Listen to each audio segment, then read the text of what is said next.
If your plants are showing weird deficiencies, it might not be a lack of nutrients. It might be that your nutrients are blocking each other out. Let's break that down. But first, check this out. It's time to light it up. AC Infinity's Evo series. Every light in the series has a removable driver so you can keep the heat out of your grow space. And they are up on the Tech 3.14 U-moles per joule if you want to geek out. My favorite feature is the built-in timer on this. It has 10 brightness levels. You can do sunrise, sunset. It's right on the fixture. Super easy to use. No separate tab timers or any of that jazz. Check out AC Infinity's LEDs over at acinfinity.com. Coupon code DUDEGROWS will hook you up with these top-notch LEDs. They got a size for every grow tent. acinfinity.com. Coupon code DUDEGROWS will hook you up. Back to the show. All right, let's do this. Scotty, you actually sell nutrients. Shout out to GrowDots. Yes. So I'm going to lean on you a little bit for this. You got some good knowledge and some charts. First off, blocking them out, man. What's worse than that is antagonizing them. Grandma, isn't that 1 degree worse than? No, I don't like being antagonized. I think it's simple. There's only a certain amount of spots on the soil particle for the nutrient to bond to. There's only a certain amount of places on there, and they're exchange sites. You know, the nutrient can bond to them.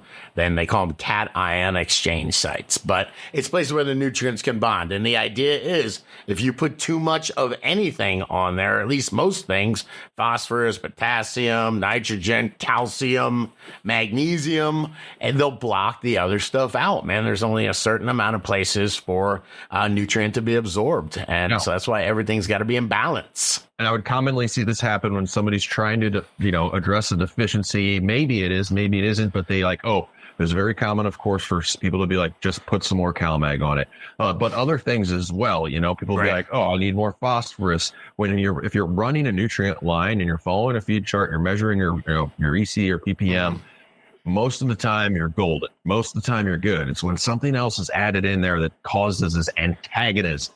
Yes. Remember, it took me a couple years to tweak the GrowDots. I'm still tweaking them. But do me a favor, Grambo. Hit the Molders chart. This is what you have to start with, man. And you know what? Honestly, this really isn't that difficult to look at. Looks kind of satanic, does it not? A little bit. All you got to do is just take one line at a time. But each line goes between two nutrients. So I'll start with calcium because that's a troublemaker there. All the red. Grambo, have you ever known red to be good? No. The green is synergism, when manganese helps potassium get absorbed. So those work together. When you got the green, phosphorus and magnesium work together. That's probably why you got magnesium phosphate, right? Anyway, but the red antagonize each other. The red will, and you see the arrows, that's them pushing against each other. And like most of them are in the middle, meaning that too much calcium or too much phosphorus, they'll battle each other. Take a look at, just as an example, calcium, and you see boron. Calcium will just bully boron right out, man. And boron's one of those micronutrients, but you need it. You know what it does if you don't have boron, Grambo? Makes your plants look weird. Interesting. And molybdenum is really like a super beneficial thing. And I'm surprised to see here it has no antagonism. No wonder it's in all this sorts of good stuff I like. You just wanted to say molybdenum. Yeah, I tried. But it's interesting, man, and they almost all of them go both ways in the middle, meaning that if you mess up and put too much of anything in, how many times have you heard me being like, oh, I'm putting Epsom salts in there. Epsom salts that's magnesium sulfate, man. Epsom salts are magnesium sulfate, but you're putting a bunch of magnesium in and then a bunch of sulfur, which is a secondary nutrient. Man, that will screw things up, man. Yeah, and this ties into not only when you're making your own nutrient blends, if you're doing a living soil, Coots mix or whatever, it's where you got to be really careful. You can't take the stuff back out. I have not really noticed many, and I think part of the reason is things block each other out. 1 part liquid nutrients.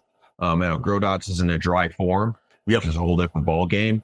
But I think, it's why you'll see a 3-part, classic general hydroponics is 3 bottles because they can't put all that stuff together, Yeah, definitely not, man. Because, it does cause I think that just makes a soup. You ever try to pre-mix the nutrients in concentrate? It just makes a soup. They start bonding before they have a chance to, they'll fall out. You get that snow. But man, you want to go over a couple of just really common ones? Sure. First one's calcium, man. Yeah, we talked about it being meddlesome, right? That messes with just about everything, and especially magnesium. And that's why CalMag is a thing, because if you don't have that in the right ratio, you end up locking one or the other out. Now, what about phosphorus? Because that is another popular one that people will, you need a bloom booster. Yeah. So, what issues can I have with too much phosphorus?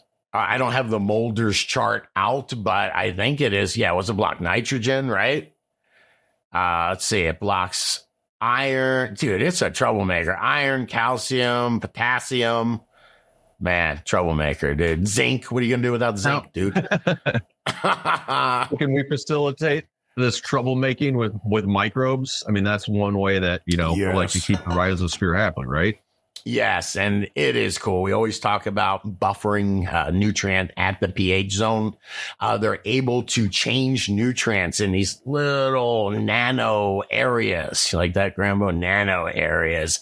But right at the root zone or on the soil particle, and they're able to sequester, hold, or release these nutrients. And a lot of it does have to do with the changing of the pH that they're able to do because they're alive. So, microbes are they're bigly popular at regulating nutrients at the root zone, man. And so it really does help keep everything in balance and keep things from knocking each other out. It's my secret anyhow.